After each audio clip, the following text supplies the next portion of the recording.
Imagine un instant, un bébé qui naît, mais avant même de respirer pour la première fois, il est déjà considéré comme un ennemi de l'État. Ça paraît impossible? Et pourtant, en Corée du Nord, c'est une réalité. Ici, certaines lois sont si extrêmes que tu te demandes si tu n'es pas dans un film dystopique. Reste bien jusqu'à la fin, tu vas comprendre pourquoi même un enfant à naître peut déjà être condamné. Entre le 17 et le 27 décembre, par exemple, rire est strictement interdit. Cette période correspond à l'anniversaire de la mort de Kim Jong-il. Pendant ces jours-là, pas de fête, pas d'alcool, pas de shopping, aucun signe de joie. Selon plusieurs témoignages, enfreindre cette règle peut mener à une arrestation. Et parfois, les gens disparaissent tout simplement. Les vêtements aussi sont contrôlés. Les jeans sont interdits car considérés comme un symbole de l'Occident. Les lunettes de soleil, les robes de mariée blanche, pareil. Et attention, si tu enfreins ces règles, tu ne risques pas seulement la prison. Il existe une loi qui peut punir toute ta famille, jusqu'à 3 générations. Oui, toi, tes parents et même tes grands-parents. À ce niveau-là, on se dit presque que regarder cette vidéo sans s'abonner devrait être puni. Bon, ça c'est une blague souriant avec bouche ouverte et sueur froide. Mais le reste, malheureusement, est bien réel.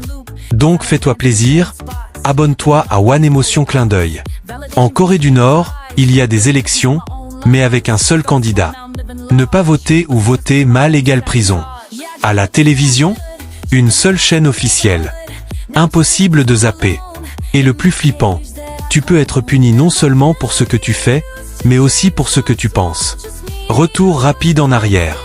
En 1945, après 35 ans d'occupation japonaise, la Corée est divisée en deux. Le nord sous influence soviétique, le sud sous influence américaine.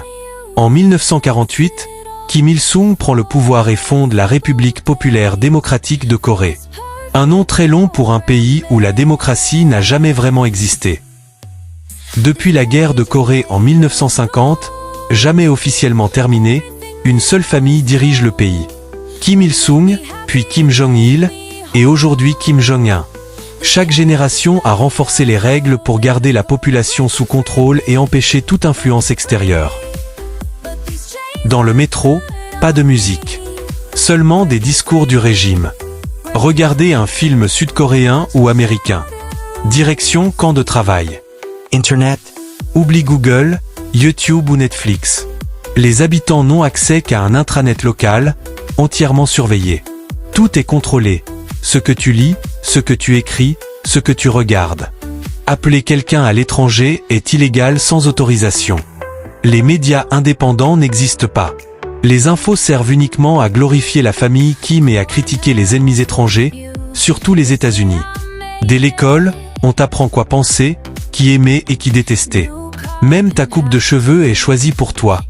Une liste officielle de coiffure autorisée. Pas sur la liste? Problème. Voyager à l'intérieur du pays nécessite un permis. Quitter le pays est presque impossible, sauf pour une élite très proche du pouvoir. Rien ne t'appartient vraiment. Maison, terrain, commerce, tout appartient à l'État. La religion?